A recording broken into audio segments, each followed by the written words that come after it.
calendar, as it's called, though that's a really, really one-dimensional word for a system that is so rich in mathematics, prophecy, and understanding of our place in the cosmos. The Mayan word for human being, Winklil, means cosmic vibratory root. We're supposed to be cosmic vibratory roots, but we're stunted, and we're stunted from realizing that because the truth is that we are living in the incorrect time. The Mayans were the masters of time. They had 17 or 19 calendars that they used simultaneously. That's because they knew time is the factor of synchronization. Time is what synchronizes us. The harmonic convergence worked. Everybody got synchronized that morning. It was a synchronization event. So the point of it is that we're at the end of the cycle. Everyone knows. In July 26, 2004, that's the moment of what we call the big calendar change. That's when we're going to be beginning this shift in human consciousness, going from irregular mechanism out of order. We're out of order because we're following a mechanistic time combined with, which is the clock, combined with the irregular time of the calendar, which creates a very crazy-making, accelerating process. Everyone is experiencing acceleration of time. Everyone is experiencing acceleration of consciousness. Yeah, we know what it feels like. So we have to get used to harmony again. That's the whole point of this. How many people in the world are for peace? And how many people in the world really are for war? If everyone in the world who exists in the world is for peace could understand this point that we can all have peace if we unify and change the time and say, that's it. We're going into a new time. We're going from a time of war to a time of peace. We're going from a time of fear to a time of love. We're going from a time of chaos to a time of harmony.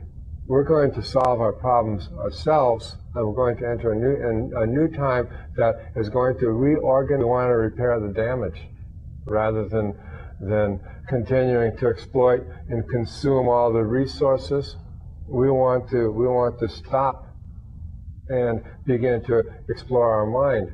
The human species at this point consumes more resources than it can replace and creates more waste than it can get rid of. Is an experience of timelessness. Timelessness is like what I call vertical time. Yeah. Well, beyond all that, because it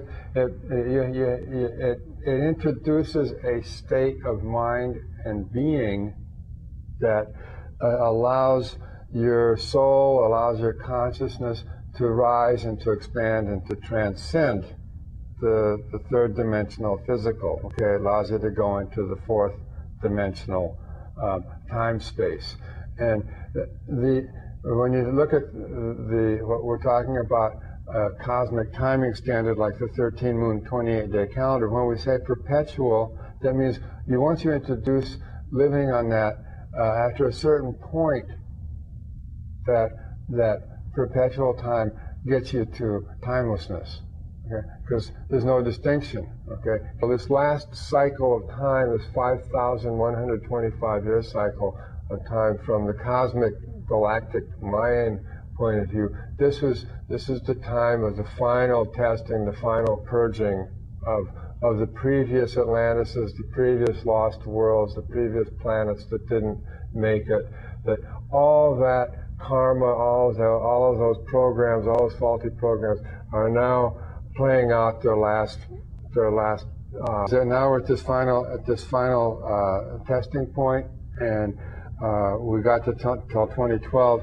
From 2004 till 2012 is 8 years, and so we have to begin to make the shift, because when we change the program, then we're being given the opportunity to change the program. It's like God is saying, okay, you have this one last chance to change your program, because that's the root of the problem. The reason why you haven't had peace yet is because you haven't understood you have to change the fundamental program. You're locked into a program of time that keeps your minds in a state of disharmony, that keeps you jagged, that keeps you accelerated, that keeps you in stress. We're sustained the technosphere. The technosphere includes like It's the commodities, it's the urban centers, it's the energy, it's the communication. This is the point at which the biosphere can no longer sustain the technosphere, and so that begins to collapse. The Twin Towers, the World Trade Center, was described in 1985 by scientists who study and define the biosphere as the hub of the technosphere. So when those towers went down, it doesn't matter whether it was actually terrorists or who did it, how it happened, why it happened. It happened. It happened. It inevitably happened. It was the nerve center, the pineal gland of the pointer, that puncture, that was a big puncturing of the technosphere. So now there's a lot of retrograde, regressive action to try to maintain it, but it's not going to hold, because the biosphere is in danger, the global warming, everything else. So what you're seeing is like the technosphere is slowly going to be coming down. It's not pretty, but it's coming down because it's not the truth. It's not natural. It's not the truth. It exists at the expense of the biosphere. It exists at the expense of the Amazonian rainforest. It exists at the expense of the species and everything. Right. So it's inevitable. It's coming down. That's why it's called, this is why this is called the end time. And it's coming down because we're headed to 2012. So the point is that, okay, we have to just say, hey, it's coming down. And no matter how many flags you fly, it's still coming down. So we're saying, instead of flying flags, let's see what else we can do. Let's see if we can do something about it. And the Mayan prophecies say, yes, you can do something about it. We can be heroic and say, we can stop this. Let's programming device of a culture, of a society, of a people. In other words, when we say, this is the time of the big change. It changes us or we change. We can change. We don't understand that the time we're living locks us into the third dimension. That's why we have so many efforts at getting spiritual courses or doing this or that to get a little peek into the fourth dimension. When we're talking about the harmonic standard of the 13-moon 28-day calendar, that is locked into a fourth dimensional experience of time, which actually has graduated levels and layers of elevation of consciousness that most people right now wouldn't even dream exist.